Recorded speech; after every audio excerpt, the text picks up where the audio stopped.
ஒன்று போனால் ஒன்று வருது அப்படின்னு சொல்லுவாங்கள்ல, அது இதுதான் போல. என்னன்னு கேட்குறீங்களா?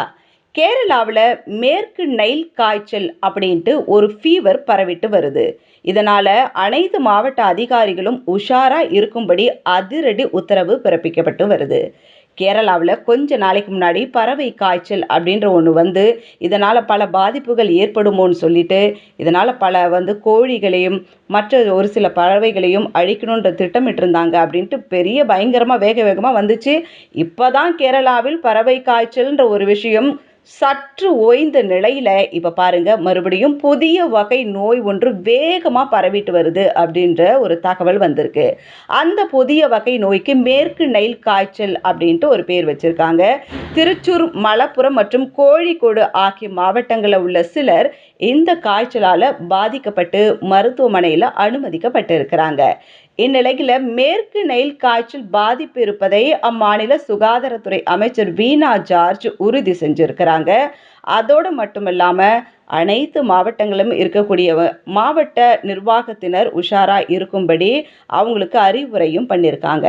இது தொடர்பாக சுகாதாரத்துறை அமைச்சர் வீணா ஜார்ஜ் வெளியிட்டிருக்கூடிய அறிக்கையில் என்ன சொல்லியிருக்காங்கன்னா, கியூலெக்ஸ் வகை கொசுக்களால் தான் இந்த காய்ச்சல் பரவுவதாகவும் அதனால் இந்த கொசுக்கள் உற்பத்தியாகும் இடங்களை அழித்து அவற்றை கட்டுப்படுத்த நடவடிக்கை எடுக்குமாறும் உத்தரவிட்டிருக்கிறாங்க.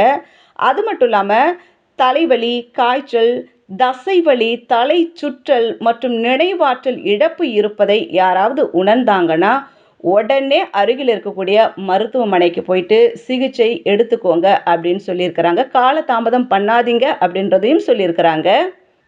அது மட்டும் இல்லாமல் இந்த காய்ச்சல் பற்றி மக்கள் யாரும் கவலைப்பட தேவையில்லை அப்படின்ட்டும் அவங்களோட அறிக்கையில் தெரிவிச்சிருக்கிறாங்க. வெஸ்ட் நைல் வைரஸுக்கு எதிராக மருந்து அல்லது தடுப்பூசி எதுவும் கிடைக்காததால் அறிகுறி, சிகிச்சை மற்றும் தடுப்பு தான் முக்கியமானது அப்படின்ட்டு அமைச்சர் சொல்லியிருக்கிறாங்க. தடுப்பு நடவடிக்கையில் ஒரு பகுதியாக தான் உடலை முழுவதுமாக மறைக்கும் ஆடைகளை நீங்கள் பயன்படுத்துங்க. கொசுவலை மற்றும் கொசு விரட்டிகளை பயன்படுத்துங்க.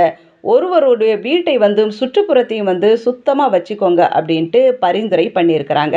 அதனால் இதுக்கு இப்போதைக்கு தடுப்பூசி, மாற்று மருந்துகள் எதுவும் கிடையாது. நம்ம உடம்புல இருக்கக்கூடிய இம்யூனிட்டி பவரை நம்ம இன்னும் நல்லா இன்க்ரீஸ் பண்ணிக்கணும். நம்மளுடைய சுற்றுப்புறத்தை தூய்மையாக வைத்து கொள்ளணும். அது மட்டும்தான் இப்போதைக்கு தீர்வாக இருக்குது.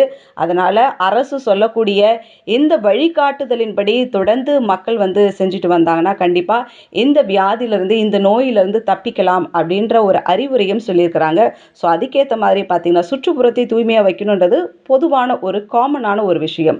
இதனால தான் பல வியாதிகள் வரத்துக்கு காரணமாக இருக்குது. ஸோ சுற்றுப்புறத்தை இப்பன்ட்டு இல்லை, எப்போவுமே தூய்மையாக வச்சுக்கிறதுக்கு நம்மளை பழக்கிக்கலாம்.